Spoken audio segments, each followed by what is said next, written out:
Nina Moore didn't ask permission. She walked into 8-year-old Benjamin's room, plugged in the electric razor, and did something that shocked everyone, including the boy who hadn't spoken in 8 months. While other children play and laugh, Benjamin sits frozen by his window. Cancer took his hair. Grief stole his voice. 8 months of silence since his mother died, and no specialist could reach him. Until today. Until Nina made a choice that changed everything. She gathered her beautiful black hair in one hand, pressed the buzzing blade to her scalp, and began to shave it all off. Right there, right in front of him. What happened next broke through months of silence and started a healing journey no one saw coming. Benjamin hadn't moved from that spot in 3 days. The window seat had become his world, knees drawn tight to his chest, bald head resting against cool glass eyes fixed on clouds that drifted past like spirits searching for home. The oncology team said his physical recovery was progressing well. The tumor markers were dropping. His body was healing. His soul was another story. Richard Hale built skyscrapers that touched heaven, commanded boardrooms with a single glance, turned failing companies into empires with his signature alone. But he couldn't reach his own son. 8 months of trying. 8 months of watching Benjamin disappear into himself like morning mist. 8 months of hiring and firing specialists who promised miracles they couldn't deliver. This morning, he'd fired the last one. Dr. Matthews, a renowned child psychologist from Boston, had packed her books and charts with professional disappointment etched into her face. He's choosing not to engage Mr. Hale. Until he decides to participate in his own recovery, there's nothing more we can do. Choosing. As if an 8-year-old who'd lost everything had endless options. Nina Moore arrived at 2 p.m. with a single worn duffel bag and eyes that had seen their own share of impossible grief. She was 35, soft-spoken, with natural black hair that fell in gentle waves past her shoulders.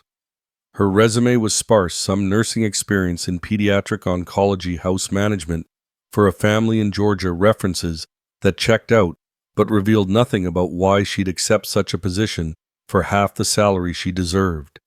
Richard met her in the foyer. His tie loosened exhaustion, carved into every line of his face. "He doesn't speak," he said without preamble. "Hasn't eaten a full meal in weeks. The previous staff—" He paused, searching for diplomatic words. They found him challenging. Nina nodded once, her dark eyes taking in the marble floors, the crystal chandelier, the oppressive perfection of a house where joy had died. "Where is he now?" "Upstairs, 3rd door on the left. He won't acknowledge you. Don't take it personally." Richard's voice carried the weight of 8 months of personal rejection from his own child. She climbed the stairs without another word, her footsteps quiet on the Persian runner. At Benjamin's door, she paused. No sound came from within, no movement, no breathing she could detect, just the terrible stillness of a child who'd learned to make himself invisible. Nina didn't knock. She opened the door slowly, carefully, like approaching a wounded animal that might bolt or bite. Benjamin sat exactly where his father had described, a small figure silhouetted against afternoon light, so still he might have been carved from stone. She entered and closed the door behind her. He didn't turn, didn't acknowledge her presence in any way. His breathing remained shallow, controlled the breathing of someone who'd learned that existing quietly was safer than risking connection. Nina walked to the center of the room and sat cross-legged on the carpet.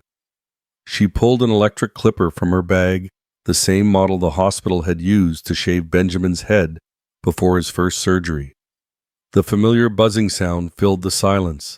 Now Benjamin moved. Just slightly, a tightening around his eyes, fingers curling against the window frame. The sound meant needles and nausea, meant losing pieces of himself one treatment at a time. But Nina wasn't holding the clipper toward him. She gathered her thick black hair in one hand, took a deep breath, and pressed the buzzing blade to her own scalp. The first section fell to the floor like a dark waterfall. Benjamin's reflection shifted in the window glass. He was watching now, truly watching for the first time in months. Nina didn't look at him. She just kept shaving, Stroke by methodical stroke, each pass of the clipper deliberate and purposeful. Her hair hit the carpet in clumps, beautiful and irreversible. She wasn't performing some therapeutic metaphor or staged intervention. This was sacrifice pure and simple. More hair fell. The clipper hummed steadily. Benjamin turned slowly from the window. His movement so gradual, it seemed like a time lapse of snow melting. His eyes, hollow for so long, held something that hadn't been there moments before recognition. When Nina finished, she rubbed her newly bare scalp and turned to face him fully.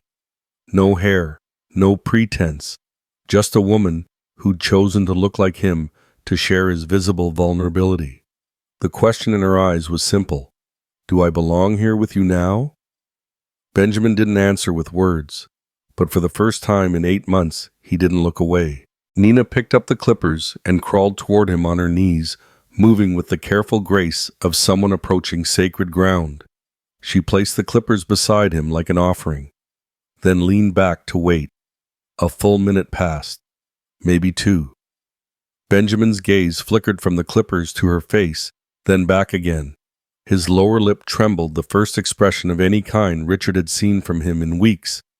Slowly, Benjamin reached out and pushed the clippers aside, not in rejection, but in acceptance, as if to say, "You've done enough." Nina held out her hand, palm up close to his, but not touching, letting him choose. His small fingers hovered over hers for what felt like hours, and then he moved one quick, uncertain gesture. His hand covered hers, light as a bird landing. Nina closed her eyes, briefly feeling the weight of the trust in that small palm. When she opened them again, Benjamin was looking directly at her. Really looking not through her or past her, but at her. That's when it happened. A whisper so soft it barely disturbed the air between them, but it hit her heart like thunder. "You look like Mom." The sound of his son's voice stopped Richard's heart. He'd been walking past the door when he heard it, that fragile whisper he'd almost forgotten existed. He froze in the hallway, one hand gripping the doorframe to keep himself upright. Benjamin was speaking. After 8 months of silence so complete, it had driven specialists to despair. His son was speaking to a woman he'd met an hour ago. Through the crack in the door, Richard could see them sitting together on the floor, Nina's newly shorn head bent close to Benjamin's, their hands touching in the space between them. Something had broken open in that room. Not just Benjamin's silence, but the terrible isolation that had wrapped around him like burial cloth. Richard didn't enter. This moment belonged to them, fragile and sacred, not meant for observation. He backed away quietly, his throat tight with emotions he'd spent 8 months suppressing. In his study, he sat down heavily in his leather chair and put his head in his hands. The woman he'd hired to clean his house had just accomplished what $20,000 a week specialists couldn't. She'd reached his son, not with degrees or techniques or therapeutic protocols, but with a single act of radical empathy. Richard Hale, who controlled billion-dollar mergers, with steady hands sat alone in his study and shook like a leaf. The next morning brought the sound Richard had thought was gone forever, quiet, humming from the 3rd floor. He paused outside Benjamin's room, coffee mug forgotten in his hand, listening to his son's voice weave through a melody he recognized. Emily used to hum that same tune while cooking breakfast, while braiding Benjamin's hair, while tucking him into bed. Inside the room, Nina sat cross-legged beside Benjamin's bed, while he drew in a sketchbook, both their heads bent over the paper. The drawing was simple. 2 stick figures, both bald, standing side by side under a yellow sun. One small, one tall, both smiling. "This is us," Benjamin said, his voice still soft but gaining strength. "After you made yourself look like me." Nina touched the page gently. "We match now. Mom used to say matching meant we belong together." He added careful details to the smaller figure, eyes like his own, a shirt with stars on it. "Do we belong together?" "If you want us to," Nina said, and something in her voice suggested this question mattered to her more than professional pride. Benjamin considered this seriously, his crayon pausing mid-stroke. I think, yes, I think we do. That afternoon, Richard found a different drawing taped to his study door. Three figures this time, Benjamin, Nina, and a woman with long hair holding Benjamin's other hand. Underneath in careful 8-year-old letters, My Family. Emily was still there, still part of them. But so was Nina now. Not replacing anyone, just expanding the definition of love to include the woman who'd chosen to share his son's journey. Richard took the drawing down carefully and placed it on his desk next to a photo of Emily and Benjamin at the beach, taken just months before everything changed. The images didn't compete with each other. They completed something that had been broken. That evening, when Nina brought Benjamin down for dinner, the boy didn't retreat to his room afterward.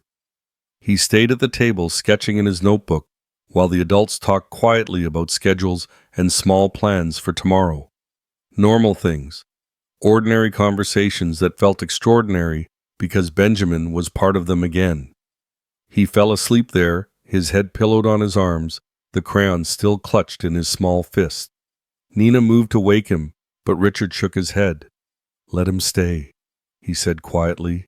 "He's home." For the first time since Emily's death, the house felt like more than just a building full of expensive things and hollow rooms. It felt like a place where healing was possible. Nina found the music room by accident, searching for a quiet space to read while Benjamin napped. The door stood slightly ajar, revealing a baby grand piano covered with a thin layer of dust and silence that felt heavier than mere absence of sound. Sheet music sat stacked on the bench. Children's songs, lullabies, simple pieces marked with Emily's handwriting in the margins. "Benjamin loves this one. Read a note in purple ink. Play it slower, he likes to sing along." Nina sat on the bench and pressed a single key. The note wavered slightly out of tune, but still beautiful. She tried a simple melody, her fingers unpracticed but persistent. The music filled the empty space like water finding its level. She didn't hear Benjamin approach until he spoke from the doorway. Mom played that song. His voice was soft, contemplative rather than sad. She said it was about clouds that wanted to rain but forgot how. Nina's hands stilled on the keys. "Would you like me to stop?" Benjamin entered the room slowly, drawn by memory and melody intertwined. "No. Play it again." "But—" He climbed onto the bench beside her. "Can I help?" Together they stumbled through the simple tune. Benjamin's small fingers found notes by instinct muscle memory, guiding him to keys his mother had taught him to find. They made mistakes, clashing chords, mistiming moments where the melody dissolved into gentle chaos. But it was music. Their music. Not Emily's anymore, but not lost to her memory either. Something new built from something beautiful that had come before. "She would like this," Benjamin said when they finished, his hands still resting on the keys. "She always said music was for sharing." "Then we'll keep sharing it," Nina promised. "Whenever you want." They played for another hour, creating imperfect songs that sounded like hope learning to sing again. Outside, Richard paused in his evening walk around the grounds, drawn by the sound of his house coming alive again. He didn't interrupt. Some moments were too precious to disturb. The fever came without warning on a Tuesday night. Benjamin had been playing in the garden after dinner, helping Nina water the wildflowers they'd planted together, when he suddenly stopped mid-sentence and swayed on his feet. "I don't feel good," he whispered, his small face pale in the fading light. By the time they reached the emergency room, his temperature had spiked to 104 degrees. The oncology team moved quickly, blood draws, IV lines, medications, to bring the fever down. Benjamin cried during the procedures, clinging to Nina's hand, while she whispered encouragement he could barely hear through his distress. Richard arrived 20 minutes later, his tie, askew, panic written across his usually composed features. But Nina never left Benjamin's side, holding his hand through every needle stick, stroking his forehead when the fever made him shiver. At 9 p.m., a kind but tired nurse approached Nina with gentle authority. "Visiting hours are over. Only family can stay overnight." The words hit Benjamin like physical blows. His fever-bright eyes filled with tears, and he clutched Nina's wrist with desperate strength. "She is family," he cried, his voice cracking with exhaustion and fear. "Don't make her leave. Please don't make her leave." The raw terror in his voice stopped everyone in the room. This wasn't about preference or comfort. This was about a child who'd already lost too much, facing the possibility of another abandonment. Nina knelt beside his bed, her voice steady despite the emotion burning in her throat. "I'm not going anywhere, sweetheart. I promise. I'm right here." Richard stepped forward, his corporate authority cutting through hospital protocol like a blade. "She stays," he told the nurse quietly. "Whatever needs to be signed, whatever permissions you need, she stays." The nurse nodded and retreated, understanding something larger than regulations was at work. Nina pulled a chair close to Benjamin's bed and settled in for the night, her hand never leaving his. He fell asleep eventually, breathing easier as the medications worked. His small fingers curled around two of hers like an anchor. Richard sat in the chair beside them, watching the steady rise and fall of his son's chest, the peaceful expression on Nina's face as she dozed in the uncomfortable hospital chair. Somewhere in the small hours of morning, he understood what his son had declared. With such desperate clarity, Nina wasn't staff anymore. She wasn't temporary help or professional care. She was family chosen, earned irreplaceable. In the morning when Benjamin woke to find Nina still there, still holding his hand, he smiled for the first time since the fever had started. "You stayed," he whispered. "I promised I would," she said simply. And Richard, watching them together in the harsh fluorescent light of the hospital room, knew that some promises were too important to break. The discharge papers were signed by noon, but Richard didn't drive straight home.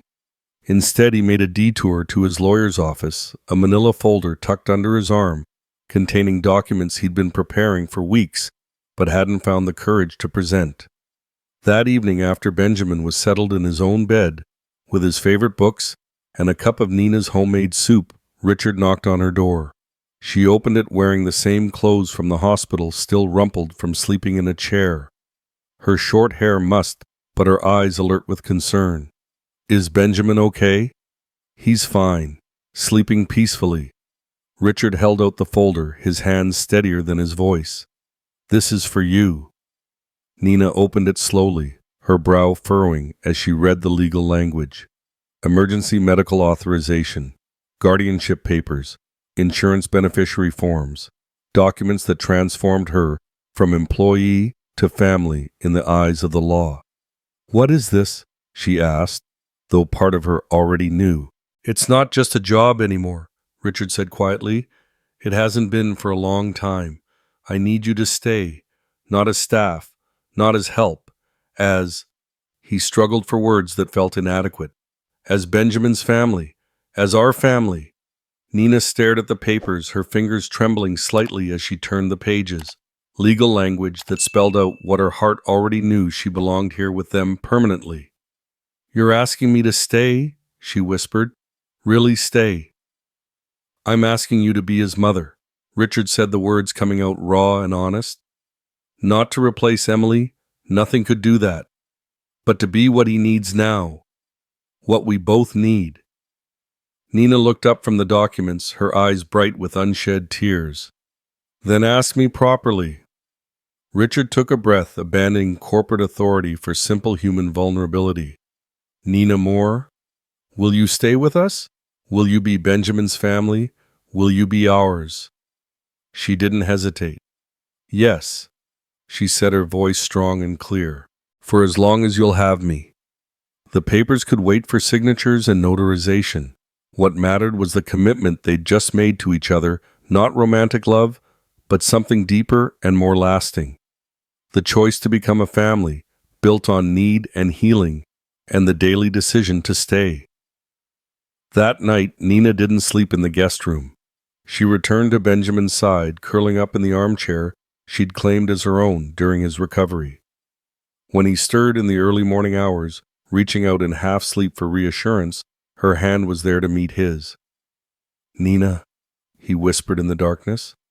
"I'm here, sweetheart." Are you staying? Really staying? Really staying, she promised. Always. Benjamin smiled and settled back into sleep, his breathing even and peaceful. Outside his window, the first wildflowers they'd planted together were beginning to bloom in the garden, pushing through soil that had once seemed too damaged to sustain new life. In the hallway, Richard paused outside the door, listening to the quiet sounds of his family sleeping. For the first time in 8 months, the house felt complete. 6 months later, on a windswept bluff overlooking the Pacific Ocean, Benjamin ran with pure joy across the grass, a bright red kite dancing in the sky behind him. His laughter carried on the salt air, infectious and free, the sound of a child who'd remembered how to believe in tomorrow. "It's not falling," he shouted back to Nina and Richard, who sat on a picnic blanket surrounded by the remnants of lunch and the comfortable debris of a perfect day. "I thought it would fall when I stopped running, but it didn't." Nina shielded her eyes against the sun, watching Benjamin's small figure silhouetted against the endless blue sky. Her hair had grown back in soft, dark waves, but she still kept it shorter than before, a quiet reminder of the day everything changed. "That's the secret," she called back to him. "Sometimes the hardest part isn't getting it up there. It's trusting it will stay." Benjamin ran until he was breathless, then walked back to them, with the kite string still clutched in his fist, his cheeks flushed with exertion and happiness. He flopped onto the blanket between them, his legs tangled, his grin unstoppable. "Look how high it goes," he said, pointing up at the red diamond cutting through white clouds. "I thought it would be scared up there all alone, but it's not. It's dancing." Richard followed his son's gaze upward, marveling at the simple miracle of a child who'd learned to hope again. "Dancing looks good on it.